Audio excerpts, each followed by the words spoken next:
Bonjour à tous, j'espère que vous allez bien. Alors, l'objectif de cette vidéo, dans un premier temps, c'est déjà de me voir. C'est ma première vidéo où je montre mon visage. Peu importe, la deuxième réellement, c'est de pouvoir présenter ce jeu, pouvoir présenter le projet que je me suis donné maintenant il y a un certain temps. Donc je vais faire déjà un petit point historique qui va pas prendre beaucoup de temps. J'ai commencé en juin 2022. Je connaissais rien aux jeux vidéo, hein, je me suis lancé ce défi-là, mais en fait, je savais pas trop ce qui allait m'arriver. Hein. Je savais pas du tout programmer, je savais pas du tout le design, je savais pas, je connaissais pas trop tout ce qui était son, tout ce qui était même développement de réseaux sociaux. Je me suis lancé dedans, mais franchement, comme beaucoup de personnes m'ont dit, mais pourquoi tu commences aussi dur? Mais de toute façon, c'est l'histoire de ma vie, j'adore commencer les trucs les plus compliqués possibles. Et c'est comme ça qu'on évolue le plus vite. Hein. C'est aussi là qu'on crache le plus vite, mais je compte pas cracher, je compte réussir jusqu'au bout, je vais pas abandonner. Donc voilà, d'un point de vue historique, j'ai commencé en juin 2022.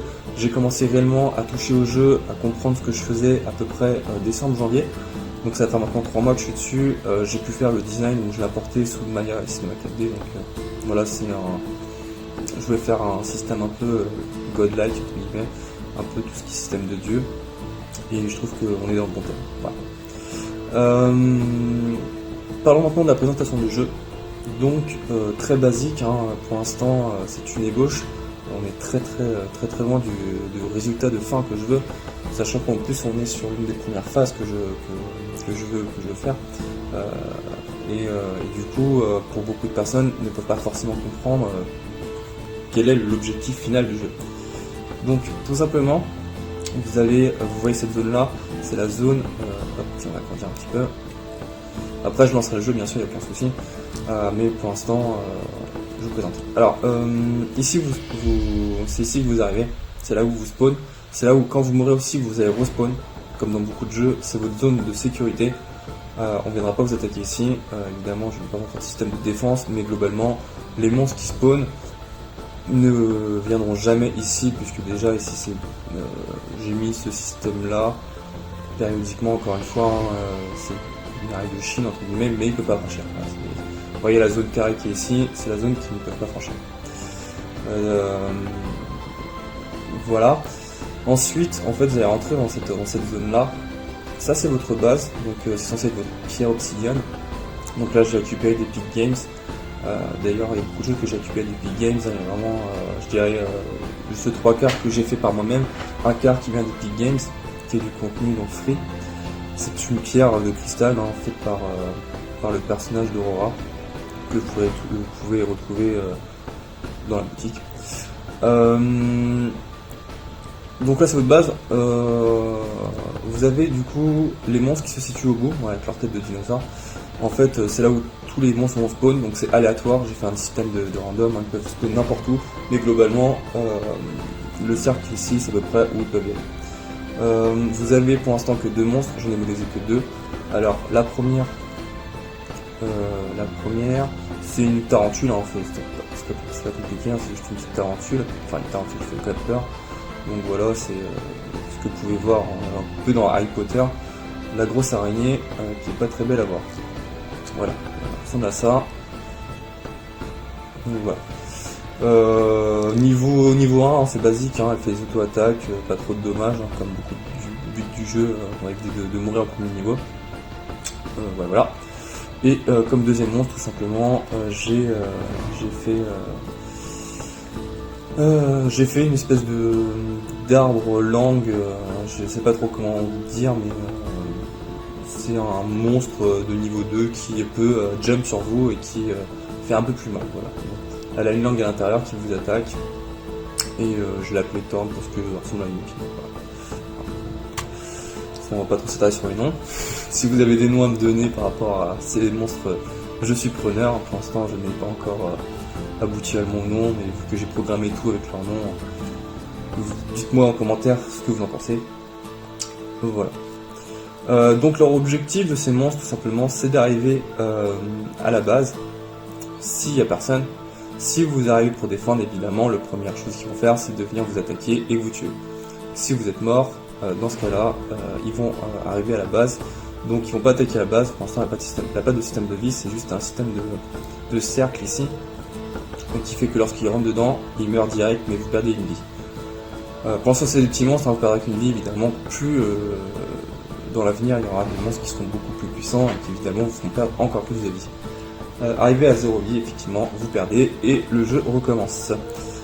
Si vous mourrez, comme je vous ai dit, vous respawnez ici et du coup vous devez revenir à cette base là.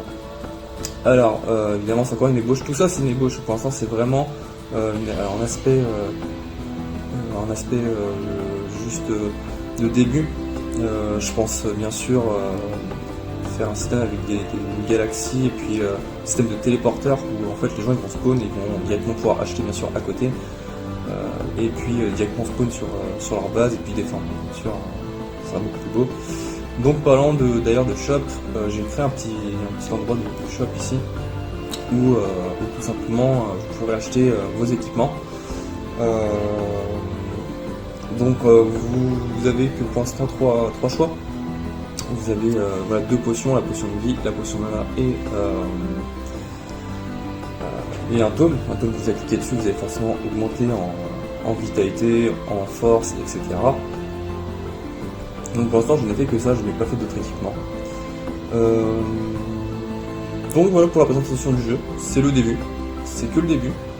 Donc n'hésitez pas à suivre ma chaîne encore une fois pour voir l'évolution du jeu. Parce qu'évidemment, si je vous montre, je vous lancerai une partie de jeu à la fin qui fera que voilà, j'en étais beaucoup plus loin que ça, hein. J'avais rien fait, rien construit, il n'y avait que dalle. Et donc j'évolue assez vite, je suis assez content. Alors commençons du coup le lancement du jeu, hein. C'est ce qui vous fait le plus, qui vous attendait le plus. Je suis quasi sûr d'ailleurs, la plupart ont déjà cliqué jusqu'à arriver à ce moment-là. Donc c'est pas trop fastidieux au début, hein, évidemment, vu que je n'ai pas de système de téléportation vers la base. Bah, du coup on doit marcher jusqu'à la base, hein, jusqu'à là. Donc je vais présenter vite fait le shop. Alors, on est clairement loin du Elden Ring, mais bon. Voilà, donc vous avez une potion de vie, une potion de mana, votre tome. Donc quand vous avez cliqué sur votre tome, évidemment ça va augmenter directement vos caractéristiques. Donc pour l'instant je vous ai dit, hein, c'est que des images avec des boutons. Et ici vous avez votre or. Vous pouvez les revendre. Donc comme vous pouvez voir, hein, c'est pas parce que vous achetez 20 que vous pouvez les revendre 20, vous en vendez 16. Et vous pouvez en acheter 1 et 15 aussi, hein, vous avez toujours le même chiffre. Sachant que les items, pour en acheter un, bien sûr, comme dans les autres jeux. Il n'y a que les potions que vous ne pourrez acheter en plusieurs quantités. Allez, là, direction, on va se battre. Alors, donc comme je vous ai dit, il y a des défenseurs. S'il bouge, c'est qu'il y a voilà. Donc la tarentule. Voilà.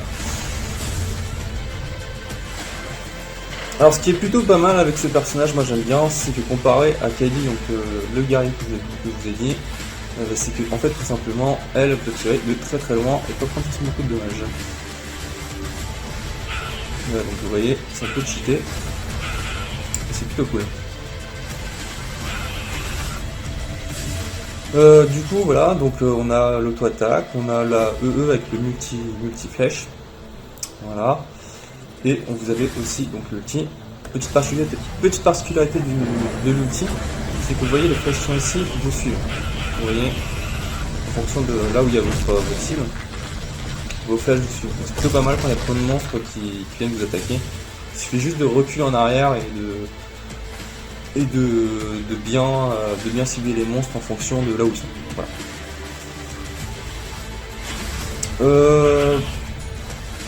Bon, on va pas se tarder sur les vagues.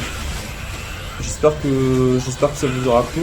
N'hésitez pas, hein, si vous avez des questions, si le projet vous plaît, mettez-moi ça en commentaire. Il y a encore pas mal de bugs, mais j'essaye de faire mon maximum pour que ça rentre bien. N'hésitez pas à vous abonner et aussi d'activer la cloche. Et je vous revois pour les prochaines vidéos et sur l'avancement du projet. Salut!